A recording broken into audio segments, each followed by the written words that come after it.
يبدأ الفيلم مع شخص اسمه بن بيكون موجود في المصنع اللي شغال فيه ومع بنته اللي اسمها كيتي، وبيكون واقف مع مديره اللي بيطلب منه انه يسامحه او على الاقل يشيل اسمه من البلاك ليست بتاعة العمل. وبنعرف ان القائمة السوداء دي بتمنعه انه يشتغل في اي مكان تاني. طبعا بن محتاج الشغل دلوقتي، خصوصا ان بنته عندها تعب شديد. للأسف المدير بيرفض. يرجع يفكر بين بآخر مشكلة عملها، وهي إنه قدم بلاغات كتير لوزارة الصحة بيتهم فيه المصنع اللي شغال فيه إنه بيطلع إشعاعات خطيرة بتأثر على الأطفال وبتجيب لهم كانسر. طبعا وقتها بن بيتعصب، بس بيضطر ياخد بعضه ويمشي ويسيب المكان. بس هو ماشي من المكان شاف على التلفزيون برنامج غريب. البرنامج ده فيه إعلان بيتكلم عن المسابقة، والمسابقة دي اسمها ذا رانينج مان. البطل فيها بيكسب $1,000,000. رغم اللي حصل مش بيهتم بانه وبيرجع للبيت مرة تانية. هناك بيفضل يتابع التلفزيون ونفس المسابقة. ساعتها بيحاول يقدر يفهم المسابقات دي ماشية ازاي عشان يقدر يشترك فيها. وقتها بتدخل عليه مراته اللي اسمها شيلي اللي شغالة في نايت كلاب، وبتكون جاية ومعاها علاج لبنتهم. بس بين لما بيشوف العلاج بيقول لها ان العلاج ده مغشوش، طبعا مش هيشفي بنتهم بشكل نهائي. بس شيلي بتقوله انه على الاقل هينزل حرارتها شوية. ده طبعا لان العلاج الحقيقي تمنه غالي جدا. طبعا هما ما عندهمش الفلوس اللي يقدروا يشتروا بيها. لما بتعرف مراته انه خلاص ساب المصنع بتضطر انها ترجع مرة تانية للنايت كلاب عشان تعمل شيفت تاني. وده طبعا بيعصب بنه وبيقول لها ان مفيش شغل تاني النهاردة، وانه هيروح ويجيب لها فلوس وعن طريق مسابقة الالعاب اللي هيشترك فيها. ساعتها شيلي لما تعرف اسم المسابقة اللي هيشترك فيها بتقوله انها موافقة انه يشترك في اي مسابقة الا المسابقة دي.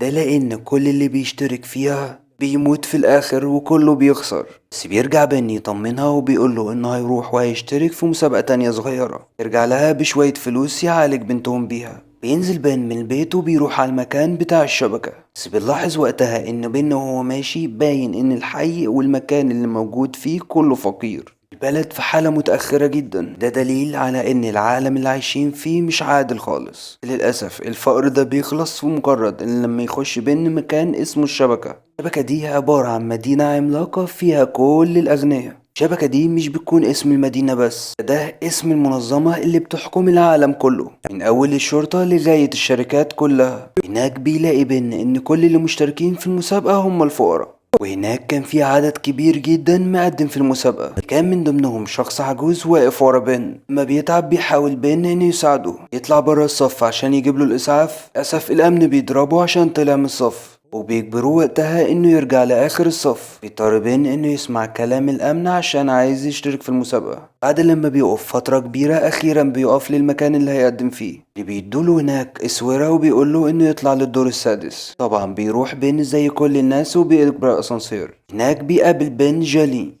اللي هتشارك معاه في المسابقة. وأول لما بيركبوا الأسانسير قبل واحد كمان اسمه تيم، هو كمان هيشارك معاهم. طبعا بن مش بيهتم بيهم ولا بأي حد حواليه. وقتها بيكون بن موجود وسط مجموعة كبيرة كلهم هيشاركوا في المسابقة، اللي بيكونوا كلهم لابسين نفس اللبس الموحد. تبدأ بقى المسابقات اللي بيعملوها كلهم، واللي كانت عبارة عن مسابقات عادية كلها بعيدة عن مسابقة الرجل الراكد نفسها. طبعا بن بيشارك في كل المسابقات وبيلعب ألعاب كتير جدا. طبعا بتكون كلها خطيرة، بس الفكرة ان كل ما تكسب اكتر تاخد فلوس اكتر. طبعا بن بيقدر يعدي منهم كلهم لان الالعاب دي بالنسبة له سهلة بالنسبة للشغل القديم بتاعه. لما بتخلص كل المسابقات دي بيتصفوا كلهم، تتبقى مجموعة صغيرة وهم تيم وبن وجيني. يروحوا يغيروا اللبس بتاعهم للجولة الأخيرة. بعد لما بيغيروا بيروحوا هما التلاتة عند مدير الشركة دان كيريان. طبعا بيكون المدير مجمعهم دلوقتي عشان بما انهم كسبوا ينضموا كلهم للعبة ذا رانينج مان. ده طبعا عشان يكسبوا جايزة $1,000,000. طبعا زمايل بن الاتنين بيوافقوا هما الاتنين، وبيجي الوقت على بن عشان يقابل دان. ولما بيقابله بيقعد معاه يتكلم معاه. بيفاجئوا المدير وقتها انه في بين حاجة غريبة مختلفة على الاتنين اللي قبله، وهي انه حاسس من جواه ان في كمية غضب كبيرة ومصمم انه يكسب حتى لو هيعمله هيخالف على القواعد، وده اللي زيه مش كتير. عشان كده محتاج هو بالذات ينضم لمسابقة الرجل الراكد. وهو أول مرة يقول الكلام ده للحد. بيوعده إن العزيمة اللي جواه دي هيقدر يكسب المسابقة. يبدأ طبعا يغريه بمبلغ $1,000,000.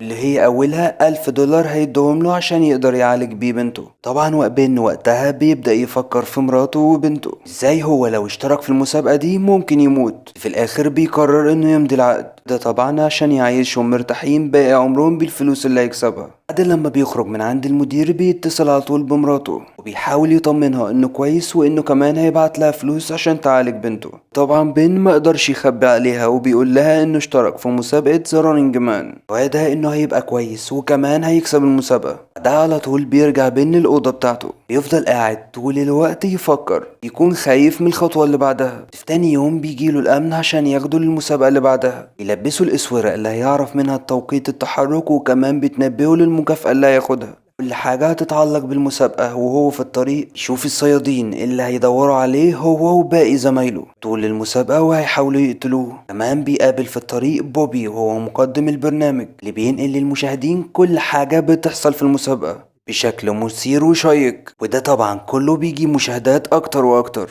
ده خلاه عنده شعبية للجمهور واي كلمة بيقولها بيصدقها الجمهور. بيبدأ بوب يعرض البرنامج وبيعرف الجمهور على اللاعبين التلاتة انهم التلاتة حرامية ونصابين وعملوا جرائم كتير زبالة. طبعا هو بيقول كده عشان يخلي الجمهور يكره المتسابقين اللي كان من ضمنهم بن. عشان الامور تبقى اشد اثارة بيقول ان المجرمين دول لو قدروا يستحملوا 30 يوم غير ما يموتوا هيبقوا احرار ومش هيقدروا يخشوا السجن. كمان هيكسبوا عن كل يوم هيعيشوه $10,000 اي 30 يوم ويكسبوا $1,000,000. دورهم دلوقتي انه ما يخلوش الناس تصورهم في اي مكان ويدلوا حتى على مكانهم، ده لان هتبقى في جايزة للجمهور اللي هيصوروا او يبلغوا عنهم. ده طبعا هيخلي اي حد ماشي في الشارع يشوفهم يبلغ عنهم عشان ياخد الجايزة. ساعتها الصيادين هيعرفوا مكان المتسابقين هيقتلوهم على طول. طبعا كل الكلام اللي قاله بوبي على بن كدب. ابتدى وقتها كمان يجيب سيرة مراته وبنته، ده اللي عصب بن جدا. بعدها بيطلع باقي الفريق اللي مع بن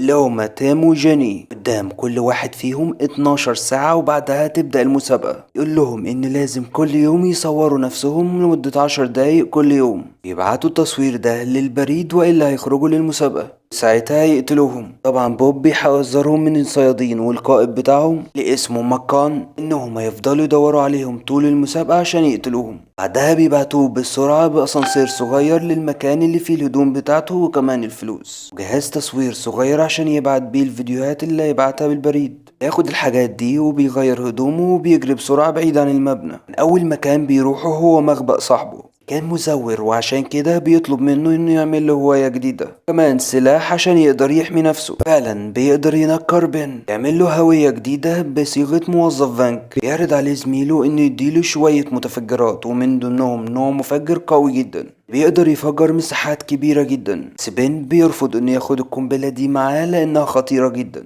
بيشكره انه قدر يساعده. بعدها بيخرج بن بشخصيته الجديدة، بيتحرك لأقرب محطة قطر وهناك بيشوف في الشاشات وقت المسابقة خلاص بدأ، يقطع تذكرة لمدينة نيويورك. الشخصية الجديدة المزيفة اللي هو عاملها ينجح فعلا انه يركب القطر. بعدها بيوصل نيويورك وهناك بيروح للفندق بسرعة وبيحجز غرفة بهويته المزيفة. بعدها بيطلع الأوضة وبيبدأ يسجل ليه أول فيديو، حاول يغير ملامح الأوضة عشان محدش يقدر يعرف مكانه. بعدها بيروح لأقرب بريد ويحط الفيديو، يرجع تاني للأوضة عشان ينام. نفس الوقت بيقدر الصيادين يوصلوا لصاحبه المزور، يقدروا وقتها يجبروه انه يقول لهم كل المعلومات اللي هم محتاجينها عن بن. للأسف لما يوصلوا لكل المعلومات بيخلصوا عليه، يتحركوا بسرعة للمكان اللي موجود فيه بن. تاني يوم بيصحى بن على البرنامج بتاع المسابقة اللي بيتذاع فيه قتل واحد من المسابقين على ايد واحد من الصيادين. مات ده هو اكتر حد غلبان في المسابقة وهو تم. يبان من التلفزيون ان الموظفة اللي اشترى بن منها من السوبر ماركت هي اللي بلغت عنه عشان تاخد المكافأة، ده اللي بيخلي بن يقلق لا يكون حد بلغ عليه وعرف شخصيته، عشان كده بيغير لشخصية تانية، يلبس هدوم جندي سابق في الجيش، يروح على مكان بيتجمع فيه الجنود، يعرض على جندي من الموجودين فلوس كتير المقابل انه ياخد غرفته وكمان اللبس بتاعه. فعلا بيوافق وساعتها بيتحرك بين على الاوتيل اللي كان قاعد فيها الجندي. أول لما بيدخل بين الأوضة بتاعته، بما إن الأوضة بتاع الجندي سابق، بيلاقي هنا قنبلة كانت لسه سليمة بس كانت قربت تنفجر. صدفة بيسمع بين صوت جاي من الشارع، ولما بيبص بيلاقي راجل مجنون فمش بيهتم. يرجع بين ياخد الحمام بتاعه، بس وهو طريقه للحمام بيفتكر أكل الصياد اللي شافه قبل ما يدخل في المسابقة الأول خالص، وبيعرف إن هو نفسه الراجل المجنون اللي كان واقف قدام البيت. بيفهم من كده ان فعلا الصيادين قدروا يوصلوا له. لما بيرجع يتأكد من الشباك بيلاقيهم كلهم متجمعين تحت البيت. بيجري وقتها بينه وبيحاول يستخبى جوه الحمام. في الوقت ده بيقدر يفهم انه اتحبس نفسه ومش هيقدر يخرج لانهم خلاص حصروا المكان من كل حتة. بيقدر بين بفكرة بسيطة انه يضحك عليهم، ياخد قطعة من مراية الحمام يحاول يراقب بيها الصيادين. يطلع سلم الاوتيل وبيبدأ يصرخ وبيقول لهم انه شاف فين وهو بيهرب تحت. ساعتها فعلا بيصدقوه من الصيادين وبيجروا بسرعة عشان يمسكوه تحت. تابن بينتهز الفرصة وبيجري للسطح. يحاول بعدها ينزل بحبل لغرفته. يقدر بكل سهولة انه يكسر الازاز ويخش جوه الأوضة مرة تانية. وقتها لسوء حظه بيسمع واحد من الصيادين تكسير الازاز. قرروا كلهم انهم يتجمعوا قدام أوضة بن. نفس الوقت بيكون بن بيجمع شنطته وبيلم كل هدومه، من ضمنهم القنبلة اللي لقاها في الأوضة. يرجع ينط من الشباك. للأسف المكان كان متراقب بالدرون. يضطر بين وقتها انه ينط في اوضة نزيل تاني. طبعا الدرون مش بيسيبه وبيفضل وراه لغاية لما بينجح انه يدخل الاسانسير والدرون ما بيقدرش يوصله. بسوء حظه الاسانسير بيعطل وبيقف في نفس الدور اللي فيه قائد الصيادين، وساعتها بيفكر بين انه يرمي عليه القنبلة اللي معاه، بس مقام بيمسكها وبيشوطها على بين مرة تانية. اخر لحظة بيرميها بين فوق الاسانسير. طبعا بسبب الانفجار بيقع الاسانسير ببين حد الدور الارضي بتاع الاوتيل. ما بيوصل بين بيقفل باب المدخل بحديدة. ما بيوصل الصيادين بيفضلوا يضربوا على المكان من كل حتة لغاية لما بتوصل واحدة من الرصاص لماسورة الغاز. طبعا ثواني والمكان كله هينفجر. يقدر بين بأقصى سرعة يشيل فتحة غطا المجاري وبيخش فيها قبل ما المكان كله يتفجر. فعلا بيتفجر الاوتيل بكل الصيادين اللي موجودين في المكان. قدر بين ينجو في اخر لحظة، وبعدها على طول بيصور فيديو برنامج المسابقة وبيقول لهم انه لسه عايش. لما بيخرج بين من فتحة المجاري بيقابل طفل اسمه ستاسي. صدفة بيكون عارف فين وبيقول له انه مستعد ينقذه في المقابل انه يديله فلوس. ساعتها ستاسي بيحاول يساعده وبياخد من بين الشريط. بيتحرك بسرعة بالشريط وبيرميه في البريد وبيرجع له مرة تانية. الوقت ده بيقابل برادلي اخو ستاسي. بيحاول اخوه الصغير يقوله انه لازم يساعده بين عشان هما محتاجين فلوس عشان يقدروا يعالجوا اختهم. يضطر فعلا برادلي انه يساعده وبياخده بعدها البيت بتاعهم، وهناك بيقوله برادلي هم مضطرين يعملوا كده لانهم محتاجين فلوس عشان يعالجوا اختهم مصابة بالكانسر. ولما يبص بين وراه بيلاقي فعلا اختهم نايمة ومش قادرة تتحرك. ده اللي خلى بين يرتاح لهم وبيقول لهم سبب مشاركته في البرنامج. بعدها على طول بيدخلوا برادلي للأوضة بتاعته الخاصة واللي كانت مليانة كلها كمبيوتر. يقول له برادلي انه من زمان ضد برنامج الألعاب ده، يعمل فيديوهات من زمان عنهم عشان يفضحهم قدام الناس. يكون واخد لقطات مجمعة لكل الفيديوهات على مر السنين، كل الأشخاص اللي شاركوا في اللعبة. بيوري كل الفيديوهات دي اللي بينه وهو لابس ماسك عشان يقدر ينتقدهم ومحدش يعرفه انهم عاملين البرامج دي عشان يلموا فلوس كتير الناس ومش فارق معاهم الفوضى او الموت. بيشجع بين وقتها وبيقول له انه لازم يكمل في المسابقة عشان يكسب الفلوس، انه يقدر يخلي نفسه عايش لأطول فترة ممكنة لو الجمهور حبه. في تاني يوم بيقابل بين برادلي وبيسأله عن سبب إصابة أخته بالسرطان. يقول له إن ده بسبب المصانع اللي الحكومة بتعملها واللي بيكون فيها تسريب نووي. المصانع دي قريبة من الأحياء السكنية. ده كان سبب إصابة أخته بالكانسر. طبعا دي من الحاجات اللي كان بين رافضها، عشان كده بيرجع لأوضته بعد لما بيتضايق وبيحاول يصور فيديو. المرة دي ابتدى يهاجم الشبكة ويوجه كلامه ليهم اللي بتتحكم في الحكومة. يقول للجمهور ان الشبكة دي بتعمل مصانع كيماوية تسبب إصابة الأطفال بالكانسر. طبعا الحكومة بتعمل المسابقات دي عشان تضلل الناس عشان يقدروا بعدها يخفوا الحقيقة. بعد لما بيخلص تصوير بيرجع مرة تانية لبرادلي وأخوه عشان يتابع العرض ده. طبعا بعد الفيديو بتاعه هو بيبدأ يشوفه وهو بيتذاع، بس بتحصل وقتها حاجة غريبة خلته مصدوم، وهي ان بوبي مقدم البرنامج بيكسب تعاطف الناس. التفكير اللي عمله بين في الاوتيل يبدأ يقول ان بين موت 7 صيادين. ده دليل كافي ان بين مجرم عشان قتلهم رغم انهم مش مستحقين الموت. اغرب من كده ان الفيديو اللي صوره بين كله متفبرك، كل الكلام اللي كان فيه ما كانش على لسان بين، ويبين قد ايه هو مبسوط ان قتل الصيادين. طبعا رد فعل برادلي انه متفاجئ، بيبدأ يشرح لهم ويأكد لهم انه ما قالش كده، كل الكلام ده متفبرك. بس ام برادلي بتتعصب وبتقول له ان الشعب كله بالشكل ده قام عليك، كلهم هيكونوا مبسوطين انهم يدوروا عليه ويقتلوه. بسرعة بتوصي ابنها برادلي انه يخرج بين بره البيت ويتهربوا. بسرعة بيتحركوا وبيخبوه جوه شنطة العربية. في الطريق بيقدروا يوصلوا 2 صيادين اللي ابتدوا فعلا يجروا وراهم بالموتوسيكل. بينجح برادلي انه يخلص منهم بالعربية وهو بيسوق باحترافية. بينجحوا فعلا انهم يهربوا. وقتها بيدي برادلي بن كارت لزميله ألتون، بيقول له ان ده هيوصله المكان تحت الارض يقدر يستخبى فيه لنهاية العرض. كمان بيديله مسدس عشان يقدر يدافع عن نفسه. طبعا لازم بين وقتها يتنكر، وتنكر فعلا في شكل كاهن. بدا وقتها طول الوقت يبعت فيديوهات ليه لبرنامج المسابقات. يوم من الايام وهو بيتفرج على البرنامج بيتفاجئ بصديقته جيني موجودة على البرنامج. اتأكد وقتها انها لسه عايشة، فبيكون مبسوط وبيرجع يعمل فيديوهاته كالعادة. وبينزل وهو متنكر من الاوتيل عشان يروح البريد ويبعت فيديوهاته. للأسف بيشوفه شاب وبيشك فيه. بن بيحاول يهرب وبيخش المطعم اللي جنب البريد. بيفضل مستني وقت كبير لغاية لما الشاب يمشي، وبعد لما بيمر وقت كبير بيفضل الشاب موجود ومش بيمشي. للأسف بيكون عارفه وبيبلغ عنه عشان طبعا ياخد الجايزة اللي عاملها البرنامج، اللي بيخلي بني يضربه ويحط الفيديو في البريد بسرعة ويفضل يجري. للأسف الشاب بيركب عربيته وبيفضل ورا بني يطارده. عيد بالصدفة بيلحق القطر اللي موجود جنبهم وبيهرب. مشوار طويل بيروح البلد اللي فيها ألتون عشان يهرب معاه.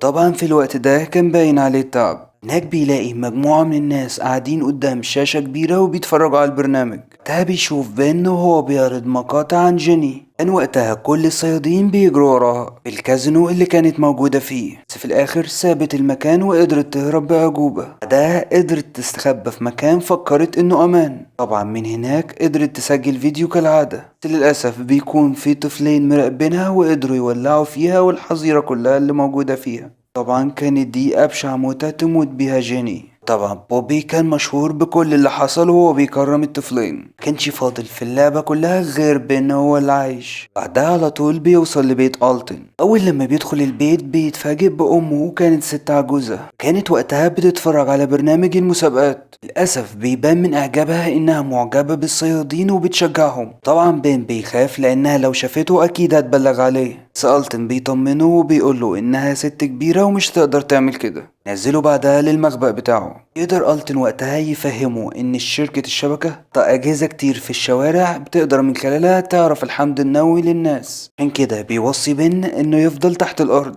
طبعا بيبدأ ألتون يحكي لبن معاناتهم مع الشبكة. أبوه زمان كان شرطي واتفصل الفساد اللي موجود في الدولة، وده طبعا ما عجبهمش وعشان كده قتلوه. ده السبب الأساسي إن هو بيساعده وكمان بيحاول يكشفهم. تاني يوم بيقابل بن ألتون. مجرد لما بتشوفه بتبلغ الشرطة والصيادين. طبعا ألتون بيكون مرتبك بس بيقرر إنه يساعد بن. لما بيحاول يهرب مفيش ثواني بتوصل الشرطة وبتبدأ تضرب عليهم نار. طبعا ألتون بيحاول وقتها يخبي أمه، وبعدها بياخد بن وبيحاول يشغل كل الفخاخ اللي عاملها في البيت مخصوص لوقت زي ده. ينجح فعلا انه يقضي على عدد كبير جدا من الصيادين، ده بسبب كل الفخاخ اللي موجودة في اغلب البيت. في النهاية بيقدروا يهربوا هما الاتنين لمخبأ عامله ألتون مخصوص تحت الارض. للأسف بيتفاجئوا ان واحد من الصيادين مستني بن وبيطعن ألتون. يبدأ بعدها يهجم على بن ويبدأ انه يحاول يقتله. كان خلاص قرب يعمل كده، بس ألتون وهو تعبان بينقذ بن في اخر لحظة. الوقت ده بيمسك بين المسدس بتاعه، كان خلاص هيقتله بس ما بيرضاش، وبيتصل رئيس الشبكة بالصياد وبيطلب منه انه يديله بن. اول لما بين بيكلمه بيطلب منه انه يقتل الصياد اللي قدامه عشان الشوق يعلى اكتر، ناس تحبه اكتر واكتر. ساعتها بيرفض بين وبيضرب الكاميرا اللي بتصور. بياخد بعدها العربية بتاعت ألتون وبيحاولوا يهربوا من المكان هما الاتنين. وقتها كان ألتون مخبي مجموعة كبيرة من المتفجرات جوه العربية، بس للأسف ملحقش ألتون يكمل معاه لأن بتجيله رصاصة في دماغه. ما بيحاول بيني يشوف مين اللي قتله، فبيلاقي إن اللي قتله رئيس الصيادين هو ماكوني اللي كان راكب الطيارة وقتله من بعيد.